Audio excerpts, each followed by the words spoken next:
Bonjour à tous et bienvenue dans ce tout nouveau Pagan Fact spécial Divinité. Aujourd'hui on va repartir dans le panthéon grec avec mon chouchou absolu, je vous le donne en mille, Hermès.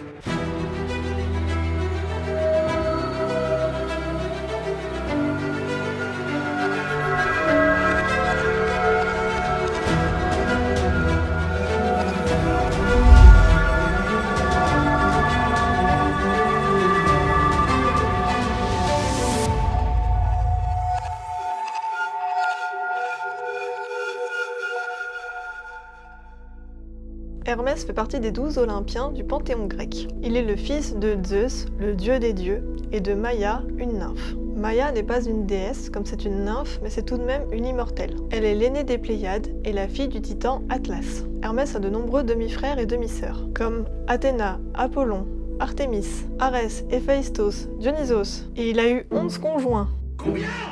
Dont Peito, Aphrodite, Hercé, et également beaucoup d'enfants comme Pan, Hermaphrodite ou Priape.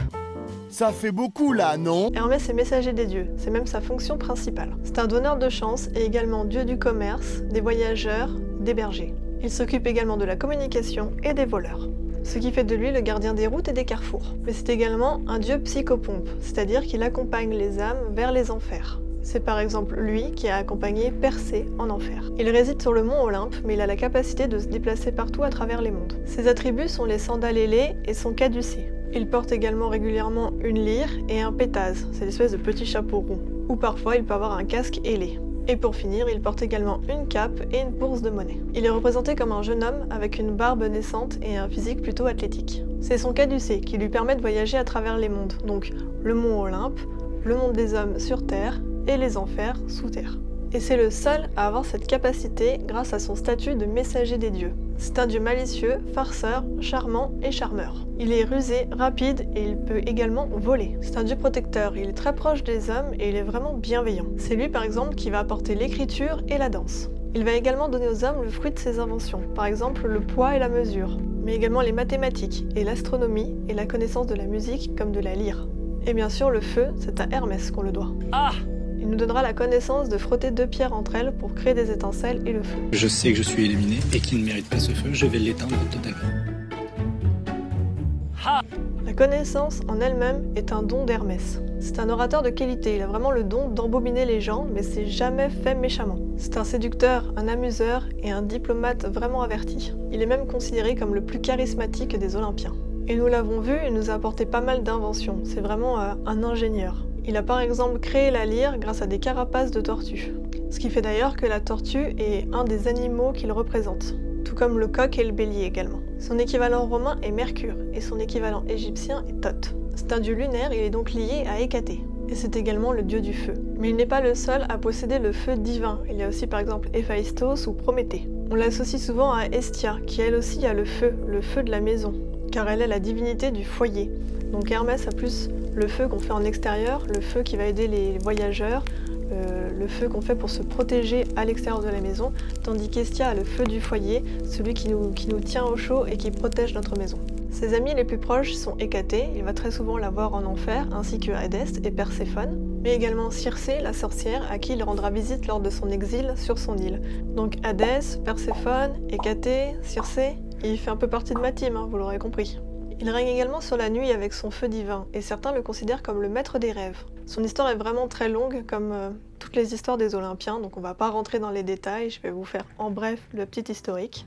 Il est né dans une caverne sur le mont Silène, il était à l'origine né pour être le tourment des dieux et des hommes. Seulement quelques heures après sa naissance, il sait déjà parler et marcher. Et du coup, il va décider de partir tout seul, alors qu'il a genre 2-3 heures de naissance.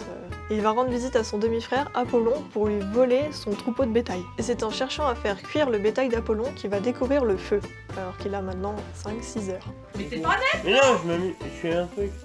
Suite à ça, il va y avoir tout un procès avec Zeus.